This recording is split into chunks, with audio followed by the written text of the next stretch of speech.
Welcome back to another episode of the Course Creation Incubator Podcast.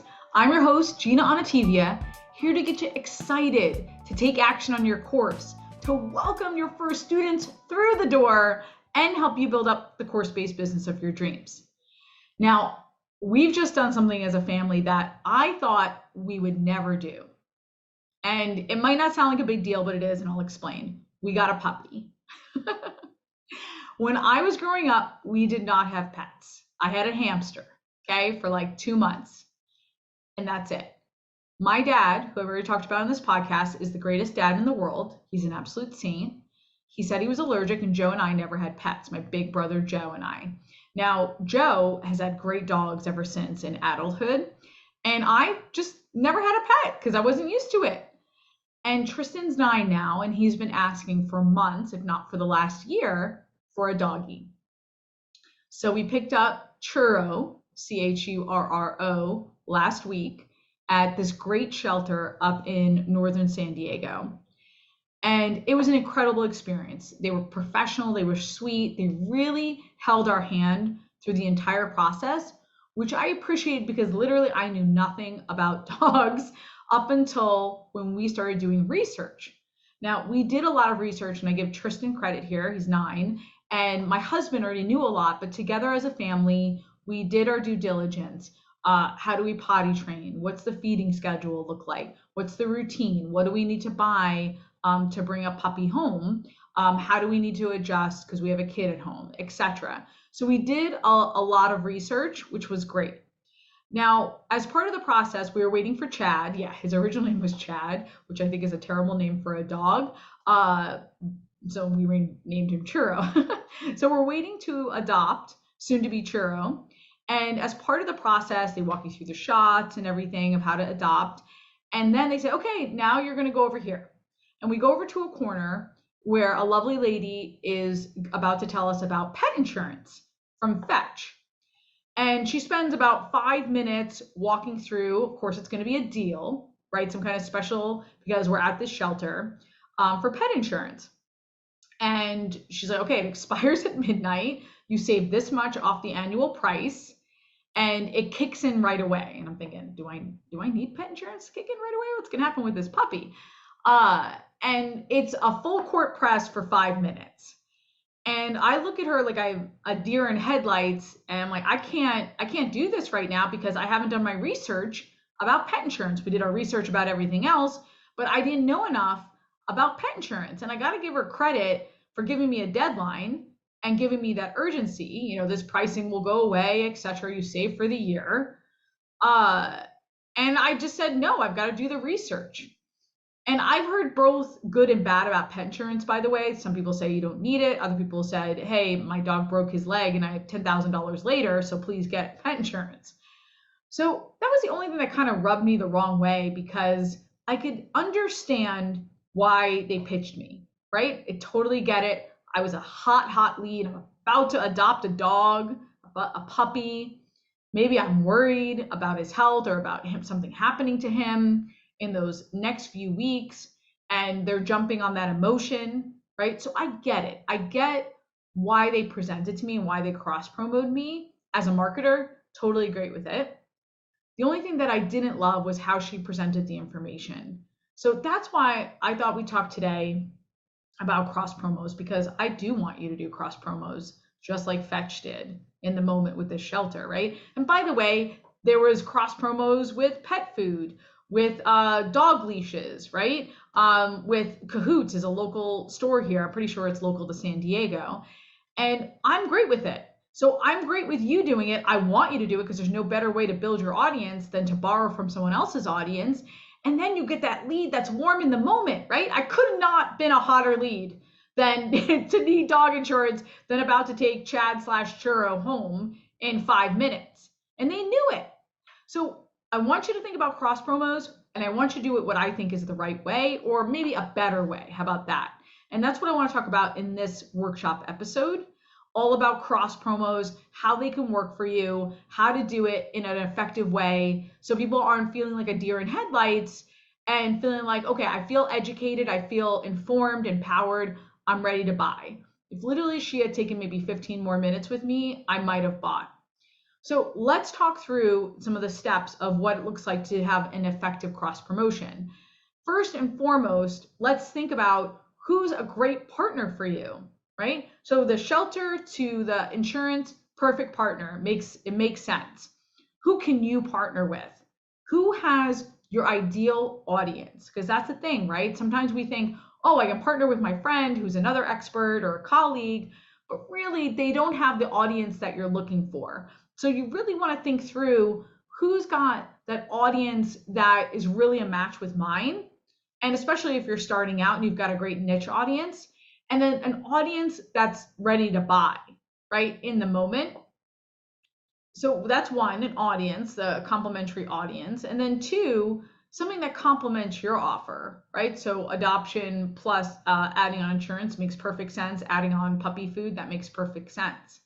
How can you make these partnerships a win for everyone involved? Why would they want to partner with you? How can you make it an easy yes? So these are the questions that I want to think through as part of step one. Let me give you some examples of how this plays out with a course. One is Lauren Doyle was on the podcast. I'll link to her coaching podcast. And she has a travel agency course. By the way, Lauren went on to buy the 6-week accelerator with me. I helped her create it and launch it. Great course. She's an amazing lady. And she could partner with other travel agencies to get her course out there. It's like a win-win for them. Then there's Shannon Brady, who has her college admissions course. Shannon's been on the podcast. I'll link to that in the show notes as well. And Shannon was really great because she said, I'm an expert at college admissions. I'm not an expert at writing essays or knowing how to give financial aid or how to consult on that, or even exam prep. So what did she do? She brought in different partners on this. She gets a cut, right? Depending on what's being sold. She integrates them directly into the course, and it's a win-win. What I love about this is if you've been asking, because this comes up every once in a while, like I'll have a student or a done-for-you client say, hey, I know my students are asking for this. Like I polled them or I surveyed them, or after selling my course one time or 2 times, I know that they need this. I don't teach this personally. Do I have to go learn it and then teach it? And I said, no. You are not going to learn that and teach it. That is not your zone of genius. You will partner with someone who that is their zone of genius, and it's a win-win. They get your audience or you get their audience, right? And then maybe you get a cut, but you're partnering with them, you're cross-promoting with them. And by the way, so it's kind of reverse with Shannon, like she's having somebody come inside her course, but she could, and she's done this, she could get in front of, say, the essay writing people. She could do a webinar for them. That's her audience. She could cross-promote College Mind is the name of the course and say, hey, I'm offering this discount or this coupon, come on over and take the course. That's a great way to do a win-win. They're in her course, but she also gets in front of their audience. So that's step one. Think about who you can partner with and what you can bring to the table and who has your audience. And then step two, I want you to ease them into the cross promo, give them the overview, some benefit billets. I want you to acclimate them. So I would have loved if this insurance lady said to me, okay, here's a scoop on pet insurance, like the 30,000 foot level. And then maybe give me some statistics around it. 70% of pet owners tend to have pet insurance. And I think that's way too high. That's not true. But maybe it's compelling, like half. And I'm thinking, okay, half of pet owners, or half of pet owners in San Diego even, right? Something like that. That's a compelling argument. And they use it for this kind of protection, and the typical benefits they use are blank, blank, and blank. This is why they have it. Or a pet owner in the first 2 years, 50% tend to have it in the first 2 years because that's when things can go wrong. But that's not true, I think, because it's actually older dogs. See how much I don't know about dogs, guys? But you have to educate me, right? She had to educate me and inform me because I didn't know what I was getting into. Then maybe she gives me another compelling statistic that's a pain point. 40%, I'm making this up, 40% of dog owners will have to spend $3,000 or more on a procedure over the dog's lifetime, right? Okay, now you got me thinking. Okay, I want to avoid pain, because when it comes to insurance, you're not really driving them toward pleasure, right? It's not about desires, it's about avoiding pain. So she could have presented that compelling argument for me and talked me through the benefits of why it's so great to have pet insurance.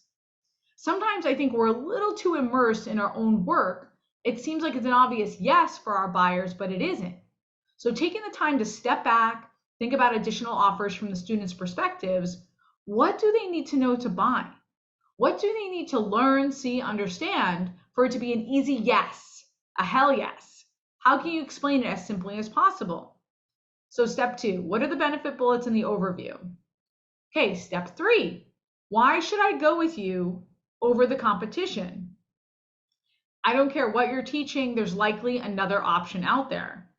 So for the insurance, I would love to have seen a comparison chart, right? Okay, so here's Fetch, here's the other 3 leading brands that are really competition. And this is why we have savings. So you could save up to $200 a year because we have an extensive network and because we access these doctors or whatever the reason is, right? What makes them special? So for you, it might be a course or it might be another program or offer, but you need to help your potential students learn more about what sets you apart and why taking your course makes sense. Give them a clear reason to say yes. And again, feel like they're making that informed choice, not just saying yes out of overwhelm and pressure, like we talked about before, making them feel educated, making them feel excited, like, yes, you're the person I want to go with. You have sold me. Now, I was just doing the Story to Stage event. I talked about this in the last episode, and we talked about building up your speaking back end in business. Now, I still have people come up to me because it's a great cross promo opportunity, right? Because they see my website, they see what I do. But I don't just launch into, oh, well, here's a 6-week accelerator. Here's my done for you. I start with the overview. I start with the benefits. I start with the pros and cons. I talk about if you're ready or not. And then I talk about when you go with me, it's a boutique feeling, right? You get that hand holding, and that's why it makes sense for a lot of people. So that's how I approach it. So do these steps. Think about this for you. Who can you partner with? Who has your audience? How can you give them the benefits and overview? And then how can you tell them a little bit about the competition, how you stand apart? This is your secret sauce. You have a reason you stand apart. Don't be afraid to mention that. Oh, and then of course, if we're going to have a 4th step, the call to action, right? Sealing the deal.